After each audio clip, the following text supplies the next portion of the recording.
Hello everyone, कैसे हो आप सब। आई होप कि आप सब अच्छे होंगे।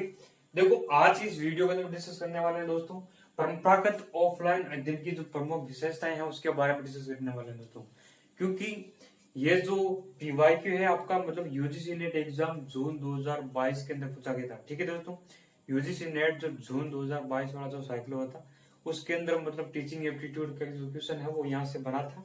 ठीक है दोस्तों, तो आपको मतलब कंप्लीट वीडियो देखना है और समझना है कि मतलब यूजीसी नेट के अंदर किस प्रकार के क्वेश्चन है वो पेपर फर्स्ट के अंदर पूछे जा रहे हैं, टीचिंग एप्टीट्यूड और बाकी जो यूनिट है वहां से। ठीक है, तो हम आज की इस वीडियो के अंदर जो एमसीक्यू है वो डिस्कस करेंगे दोस्तों। विकल्प आधारित प्रश्न पूछा गया था उसके बारे में डिस्कस करेंगे दोस्तों। आपको पता चल जाएगा कि मतलब किस प्रकार के क्वेश्चन है बन रहे हैं। ठीक है दोस्तों, तो हम लास्ट के अंदर वो क्वेश्चन है पर्सन है वो किस प्रकार का पर्सन लास्ट के अंदर हम डिस्कस करेंगे कि वो किस प्रकार का पर्सन बना था, किस प्रकार का क्वेश्चन पूछा गया था उसके बारे में डिस्कस करेंगे अंत के अंदर डिस्कस करेंगे। उससे पहले हम समझ लेते हैं कि परंपरागत ऑफलाइन अध्ययन की जो विशेषताएं हैं वो क्या है, इसका मतलब जो पॉइंट है उसके बारे में हम समझ लेते हैं, एक एक चीज के बारे में डिस्कस करते हैं। ठीक है दोस्तों, देखो इसका पहला पॉइंट है, पहली विशेषताएं है परंपरागत ऑफलाइन अध्यापन की पहली विशेषताएं है कि ये अध्यापक केंद्रित होती है। ठीक है दोस्तों, अध्यापक मैंने आपको पढ़ाया ऑफलाइन और ऑनलाइन और ऑफलाइन शिक्षण पद्धति पढ़ाई हुई है, पहले वीडियो है आप देख सकते हो कि अध्यापक केंद्रित पद्धति है। अध्यापक केंद्रित पद्धति के अंदर मतलब अध्यापक है वो मतलब रोल पूरा अध्यापक का होता है, मुख्य भूमिका है शिक्षण के अंदर अध्यापक की होती है। अध्यापक है वो स्टूडेंट के सामने पढ़ा रहा होता है खड़ा, और विद्यार्थी है वो मतलब सामने उसके बैठे रहते हैं। ठीक है, और मतलब व्याख्यान है वो जो भी अध्यापक पढ़ा रहा है, टीचर पढ़ा रहा है वो मतलब सुन रहे होते हैं। ठीक है दोस्तों, तो ये अध्यापक केंद्रित पद्धति है। इसके अंदर मतलब शिक्षण जो शिक्षक शिक्षण अधिगम है इस प्रक्रिया का जो घटक होती है, तो शिक्षक शिक्षण है ना वो अधिगम प्रक्रिया का घटक होती है। शिक्षक शिक्षण शिक्षक है जो भी पढ़ा रहा है शिक्षण के अंदर मतलब जो भी शिक्षा प्रदान कर रहा है स्टूडेंट को वो मतलब इसका घटक होती है, क्योंकि सीखने के अंदर मतलब इसकी भूमिका होती है। क्योंकि जो टीचर है वो बताएगा क्लास के अंदर बच्चों को मतलब स्टूडेंट को जो भी पढ़ाएगा, ठीक है, वो मतलब अधिगम होगा, वो एक लर्निंग होगी। ठीक है, जो भी पढ़ाएगा तो वो मतलब अधिगम बढ़ेगा, विद्यार्थियों का जो सीखने का जो पावर है वो बढ़ेगा। ठीक है दोस्तों, तो अधिगम होगा वहां पर। टीचर है शिक्षण प्रक्रिया के अंदर जो भी पढ़ाएगा तो अधिगम का विकास होगा, यानी कि सीखने की जो प्रक्रिया है वो होगी। ठीक है, तो शिक्षण शिक्षक शिक्षण है वो अधिगम प्रक्रिया का घटक होती है तथा इस अध्यापन में भौतिक प्रतिरूप का उपयोग किया जाता है। ये क्वेश्चन पूछा गया था दोस्तों। ठीक है, यहाँ से ही क्वेश्चन बना था दोस्तों। अभी हम एमसीक्यू है वो प्रश्न है वो डिस्कस करेंगे दोस्तों कि इस अध्यापन है तो ऑफलाइन पद्धति है उसके अंदर भौतिक प्रतिरूप का उपयोग किया जाता है।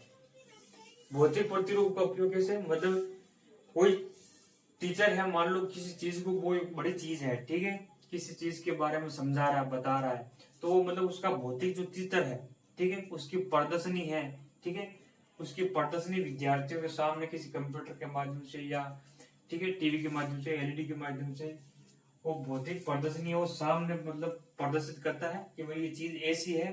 ठीक है, या किसी बड़ी एलईडी पर्दे के माध्यम से वो समझाता है कि भाई ये चीज ऐसी है। ठीक है, उसका चित्र प्रतिरूप समझाकर मतलब प्रयोग किया जाता है। तो किसी चीज को समझाने के लिए मतलब भौतिक प्रतिरूप का उपयोग किया जाता है।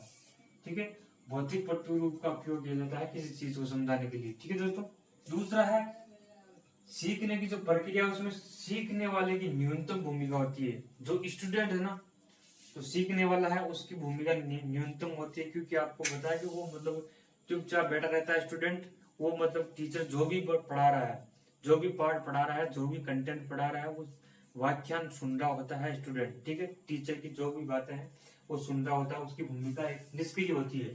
ठीक है, वो इसके अंदर सीखने वाला जो सिखाने वाला जो टीचर है उसकी भूमिका है वो सक्रिय होती है। ठीक है, तो सीखने की जो प्रक्रिया है उसमें सीखने वाला जो स्टूडेंट है उसकी भूमिका न्यूनतम होती है। और तीसरा है छात्रों का तकनीक के माध्यम से न्यूनतम संपर्क होता है। ठीक है, इसके अंदर टेक्नोलॉजी इतनी नहीं होती है, क्योंकि मैंने आपको बताया कि जो गुरुकुलों के अंदर पहले शिक्षा पद्धति है वो गुरुकुलों के अंदर प्रदान की जाती थी प्राचीन काल के अंदर। ठीक है, गुरु है वो शिक्षा प्रदान कर देता अपने शिष्यों को शिक्षा प्रदान करता था। ठीक है, शिष्य सामने बैठे रहते थे और गुरु है वो उनको मतलब जो भी बोलता था वाक्य वो विद्यार्थी अर्जित करते थे, ज्ञान अर्जित करने का काम करते थे। ठीक है, उसके अंदर तकनीकी की कोई भूमिका नहीं होती थी। ठीक है, तो यही मतलब तकनीकी के संपर्क में नहीं होता है, छात्रों का तकनीक के माध्यम से न्यूनतम संपर्क होता है इसके अंदर। ठीक है, और छात्र जो होता है, छात्र और शिक्षक के बीच प्रत्यक्ष अंतःक्रिया पर बल दिया जाता है। ठीक है दोस्तों, फेस टू फेस भाई ऑफलाइन जो पद्धति है, ठीक है, उसके अंदर क्लास होती है, बाकायदा क्लास के अंदर टीचर है वो पढ़ा रहा होता है और शिक्षार्थी उसके सामने बैठे रहते हैं। ठीक है, तो वो एक फेस टू फेस कम्युनिकेशन होता है टीचर और स्टूडेंट के बीच में। ठीक है, प्रत्यक्ष वार्तालाप होता है। ठीक है, तो मतलब छात्र और शिक्षक के बीच में प्रत्यक्ष अंतःक्रिया पर बल दिया जाता है। प्रत्यक्ष अंतःक्रिया होती है, फेस टू फेस मतलब इंटरेक्शन होता है दोनों के बीच में। ये चीज आपको ध्यान रखनी है, ये इंपॉर्टेंट है दोस्तों, पॉइंट काफी इंपॉर्टेंट है, यहाँ से क्वेश्चन बनते हैं आपके। ठीक है दोस्तों, और पांचवा है परंपरागत जो अधिगम शैली है इसका अधिक उपयोग किया जाता है। ठीक है, मैंने अभी आपको बताया कि परंपरागत जो प्राचीन समय में जो गुरुकुलों के अंदर शिक्षा प्रदान की जाती थी वैसी मतलब शिक्षा यहाँ पर प्रदान की जाती है। ठीक है, क्लासों के अंदर व्याख्यान दिया जाता है, विद्यार्थी उनको चुपचाप सुनते होते हैं। ठीक है दोस्तों, तो परंपरागत जो शैली है उसका भी मतलब यहाँ पर अधिक प्रयोग किया जाता है। परंपरागत शैली है, बहुत सारी ऐसी शैली हैं जो मतलब विधियां जो मतलब ऑफलाइन शिक्षण पद्धति के अंदर शामिल की जाती है, उनका प्रयोग किया जाता है। और छठवा है अध्ययन की अवधि और कालांश होते हैं। ठीक है, आपको पता है कि अध्ययन होता है, ठीक है, उसकी अवधि और कालांश होते हैं। ठीक है, कि मतलब कोई टीचर है पाठ पढ़ा रहा है तो उसकी अवधि फिक्स होती है कि भाई इस टाइम पीरियड के अंदर 6 महीनों के अंदर या 1 साल के अंदर उस जो सिलेबस है सब्जेक्ट का पूरा करवा देगा टीचर।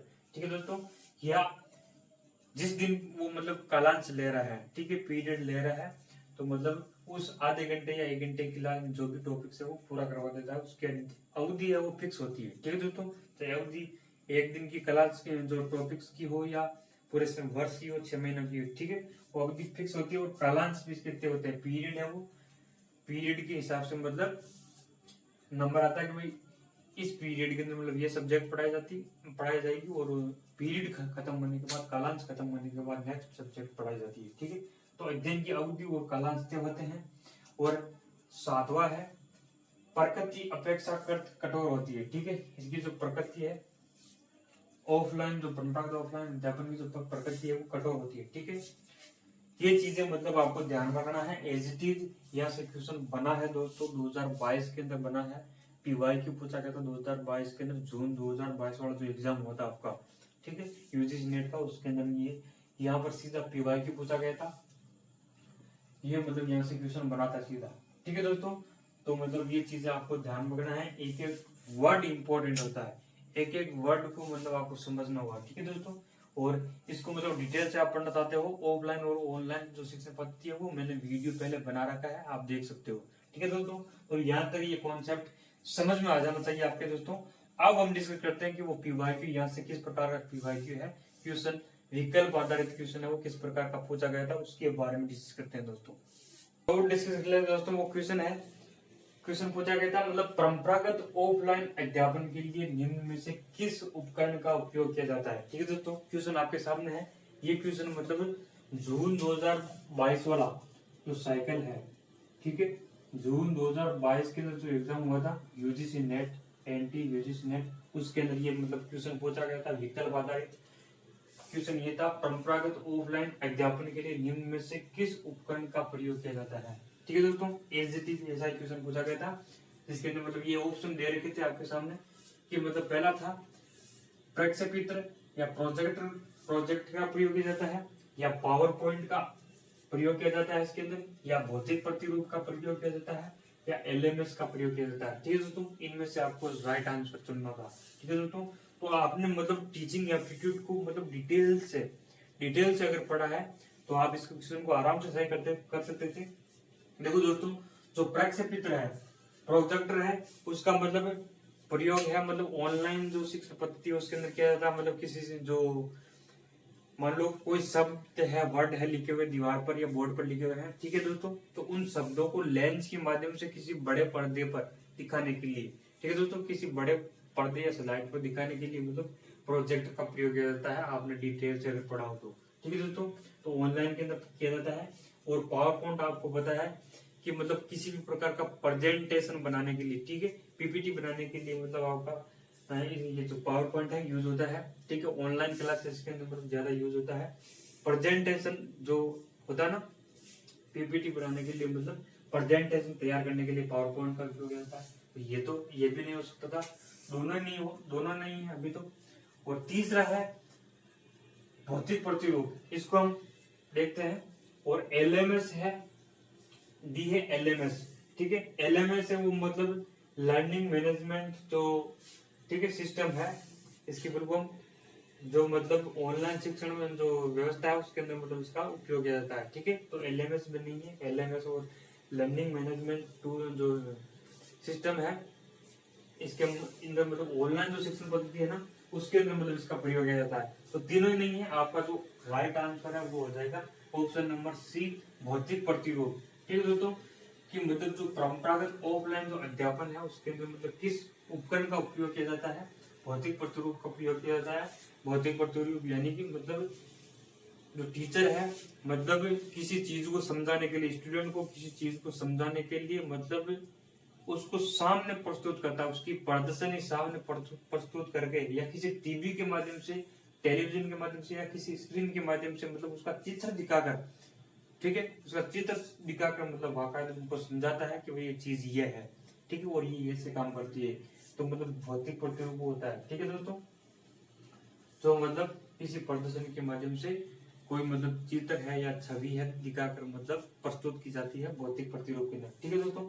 तो ये आपका राइट आंसर हो जाता है। इस प्रकार का क्वेश्चन बना तो दोस्तों, तो आपको मतलब ये जो टॉपिक है ये मतलब आपको डिटेल से पढ़ना है कि मतलब इनमें जो जानकारी है, इन्फॉर्मेशन आपकी छूटनी नहीं चाहिए, डिटेल से आपको पढ़ना है। टीचिंग एप्टीट्यूड या रिसर्च एप्टीट्यूड इनको आप डिटेल से पढ़ोगे ना, ठीक है, और पीवाईक्यू लगाओगे आप, ठीक है, तो मतलब आपके कॉन्सेप्ट क्लियर होंगे और इस प्रकार क्वेश्चन है वो आप आसानी से मतलब हल कर सकते हो, ठीक है दोस्तों। एक एक पॉइंट को मतलब एक एक जो चीज है उसको बारीकी से डिटेल से पढ़ना है, ठीक है दोस्तों।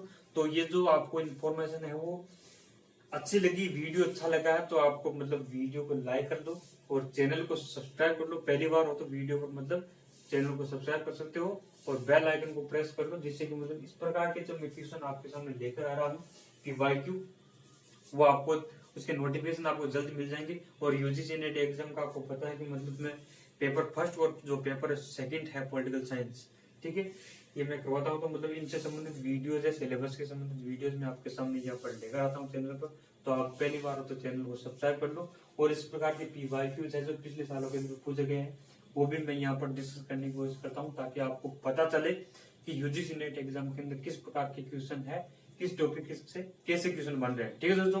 तो मिलेंगे नेक्स्ट वीडियो के अंदर, तब तक के लिए wish you all the best, thank you.